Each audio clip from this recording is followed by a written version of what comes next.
Don't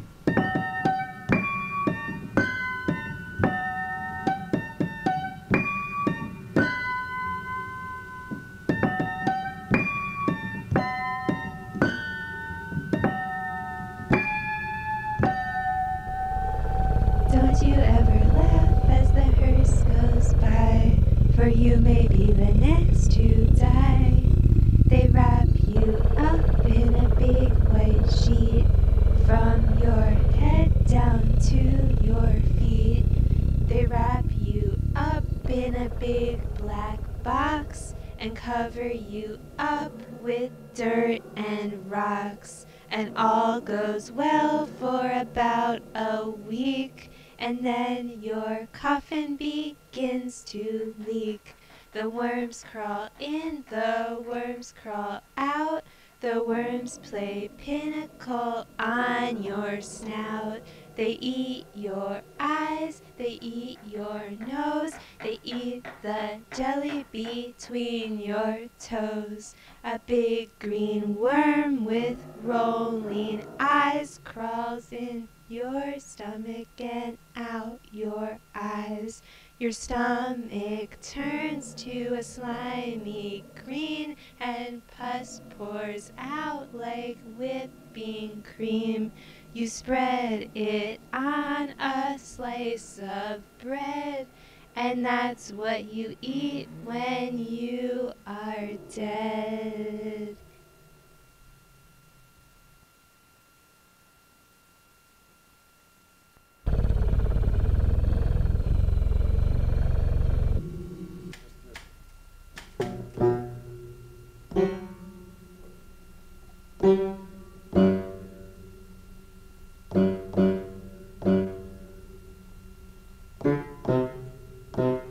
So there's a family, a mom, a dad, and a kid. And they live in a little cottage in the woods, pines and oaks all around, deep in the shade of the trees. And the dad is at work, so it's just the mom and the kid, and it's getting to be almost evening. So the mom and the kid are getting to be pretty hungry, and they're thinking the dad's gonna be home pretty soon. So it might be a really great surprise if they could have a dinner ready. So when he gets back, they could all eat by the fireplace together right away and feel so satiated. So the kid decides to go out into the woods and find some stuff that they can put into a great big stew. The woods are so stuffed with food, it's better than a grocery store. You could trip over the food. It's scattered everywhere, growing and forming. So out the kid goes with a straw basket, stepping over the stones, stepping over the creek and past the biggest pine tree, under the shade of the trees, and to something, to find something wonderful to eat. And looking around, there it is, something big, fleshy, pink, sticking right up from the ground. The kid bends down, gives it a tug, and no, didn't come out yet. The kid bends down again, this time bracing themselves, one foot in front, the other behind, straddling nothing, getting ready to give a big, big tug. No, it wiggles a little bit, but remains firmly in the ground, the big, pink, fleshy thing, looking so good, looking like it will really satiate.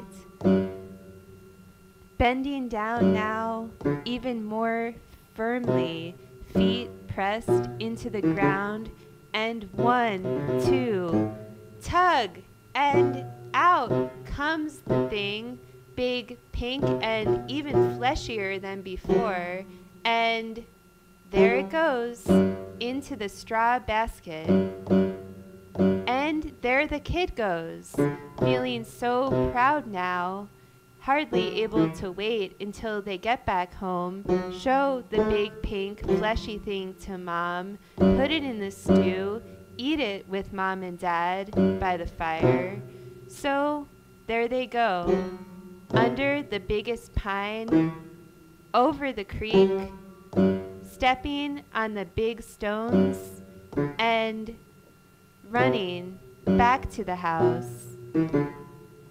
They make it in, they shut the cottage door, and as they sigh, they whip out that big pink fleshy thing from the basket and toss it into the pot on the stove. They toss it into the pot, and the big pink fleshy thing is cut up into 3 pieces. 1 for the kid, 1 for their mom, and 1 for their dad. Those 3 pieces are mixed in with some leeks from outside, maybe some sorrel in there, some salt, some water, a fine broth, turning on the stove now, the big pink fleshy thing ensconced. It starts to simmer.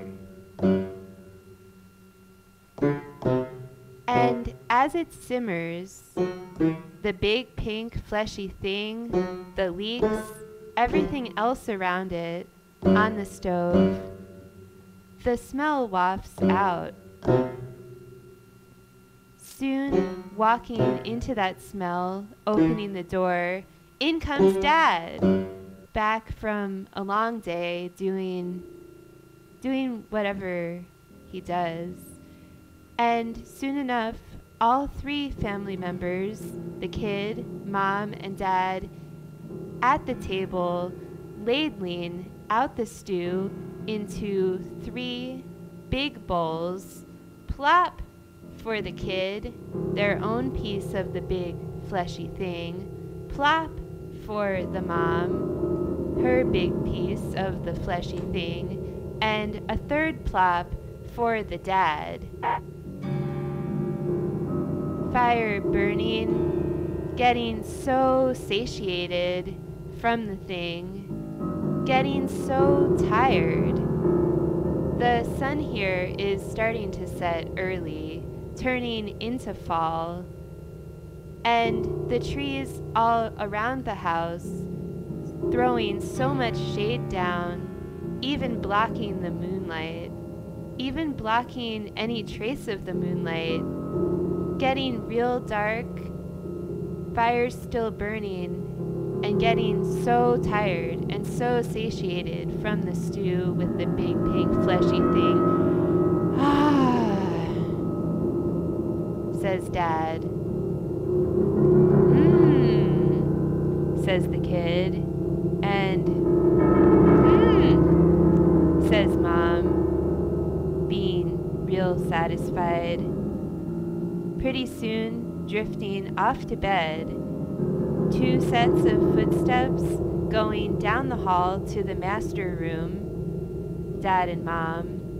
1 set of footsteps going up the hall to the kids' room, that's the kid, and snuggling under the covers and turning out the lights, and falling to sleep almost right away, so warm from the heat of the dinner. So warm until out there, somewhere in the woods surrounding the cottage, out there somewhere, a sound waking the kid, going,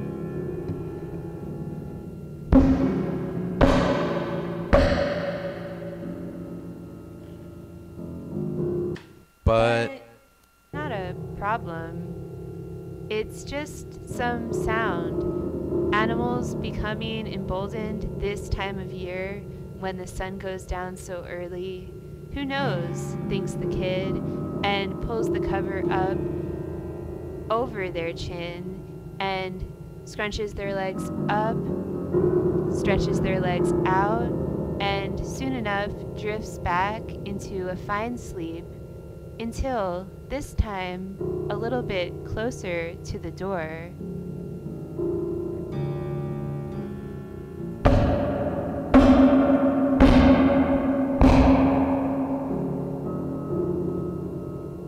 Louder now, but still not much of a problem. One eye opens, the other eye almost opens.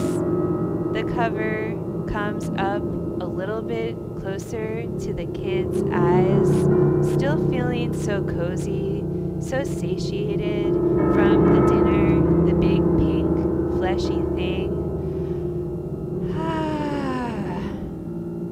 Breathing slowly, starting to drift back to sleep. But before they know it, the sound, this time at the door,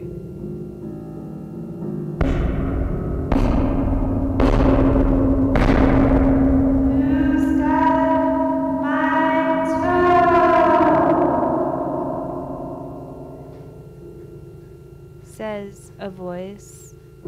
Not sure who that could be directed to. Not sure that it could be anything concerning the kid. They roll over to their other side and try to be totally fine, falling back asleep. Totally fine, curling their toes in and out. Totally fine, taking a deep breath, and then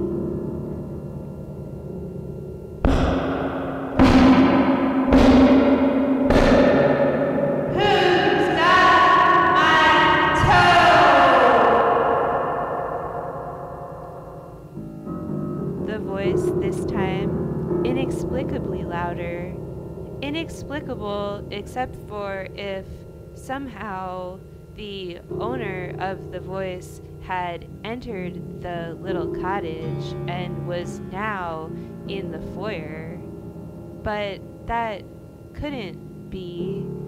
They couldn't be there because the cottage is secured every night. And the kid rolls over again, this time back to their original side. This time until now, somewhere closer to the living room, somewhere closer to the kid's bedroom itself.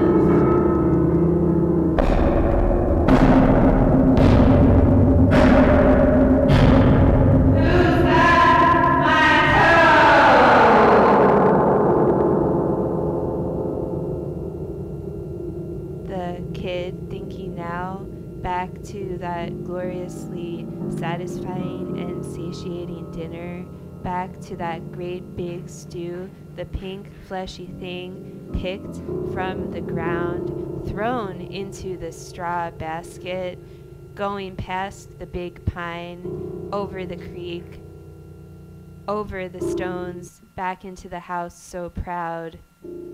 The kid now thinking about it when the voice comes even closer, now at the threshold of the bedroom itself, now at the threshold making the sound.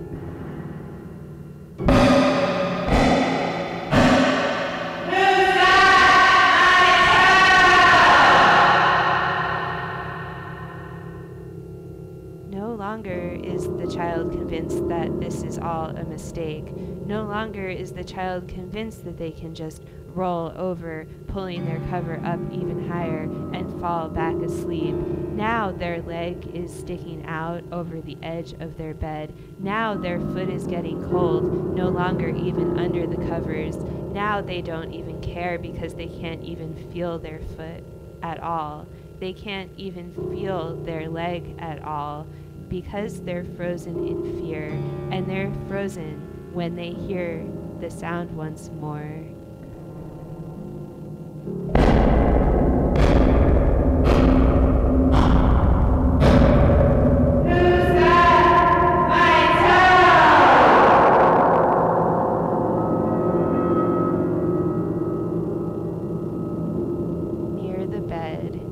Near the bed itself, as the kid tries to control their breath, controlling the breath by going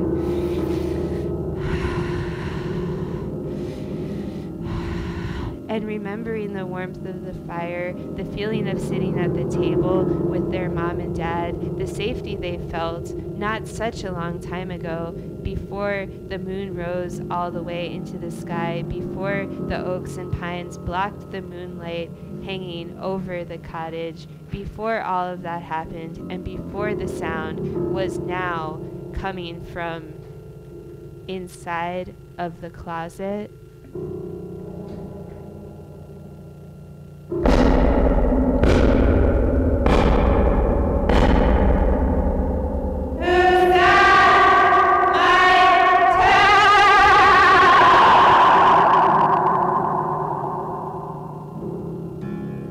Now the kids' feet landed on the cold wood floor, barefooted, traipsing over the rug in the middle of their room, holding the covers over them as a cloak, walking almost as if they were compelled to towards the closet, having no choice but to put their hand on the closet door, now trembling, having no choice but to open up the closet, feeling no warmth from the fire, no warmth from the dinner with the big pink fleshy thing, feeling some degree of remorse, in fact, the child opening the closet door, screech, and hearing a voice.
water bottle looked like it was made of an alloy, metallic green and real trendy, with like branches reaching and maybe the silhouette of a bird or two.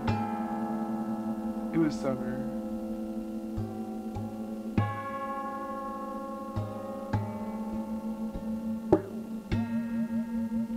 We were at some park in Maryland, and we were in the shadow of a mountain. The mountain was tall, or felt tall. We used the roots that exposed themselves so candidly along the face of the mountain as hand ropes, and we made our way carefully up the mountain under the influence of spice that we purchased from an old guy in a shopping center.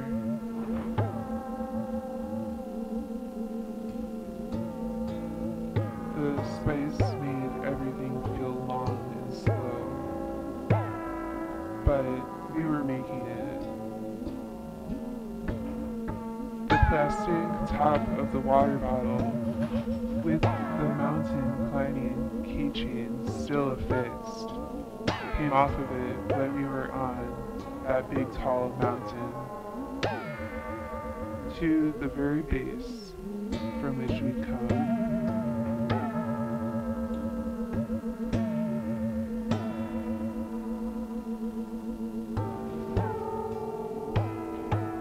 That bottle fell so slow, but there was nothing I could do. It was like in a movie.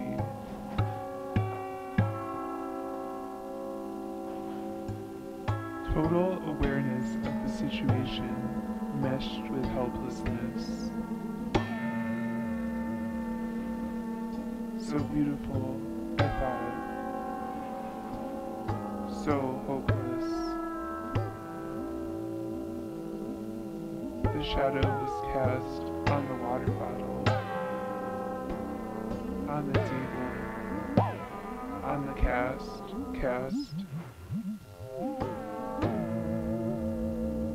At this point I couldn't stop laughing.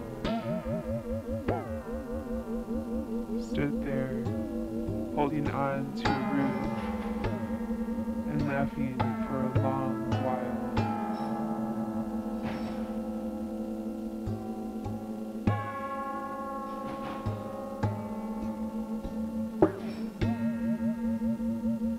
Eventually, we went back down and got the water bottle top.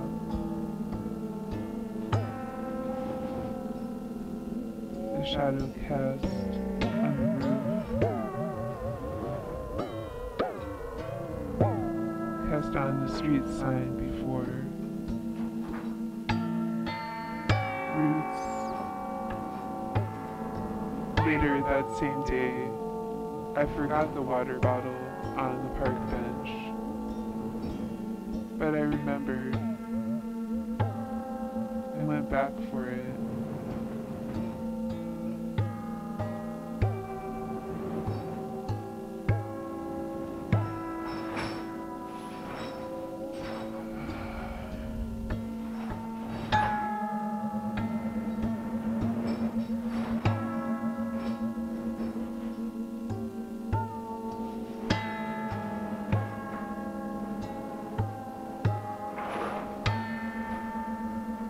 Shadow cast on the water bottle,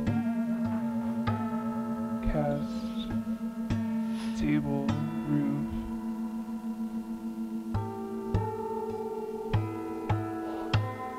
But I remembered and got the water bottle top. And later, tall, or felt tall, exposed themselves so candid. Hand ropes, shadow, the table, on the cast, I went back for it.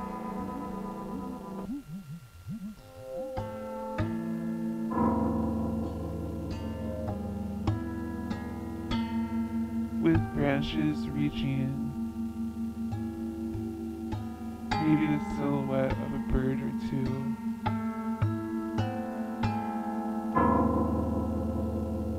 At some park in Maryland, in the shadow of a mountain.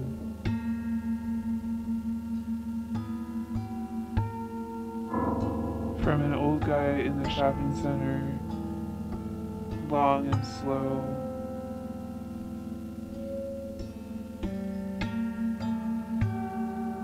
But making it.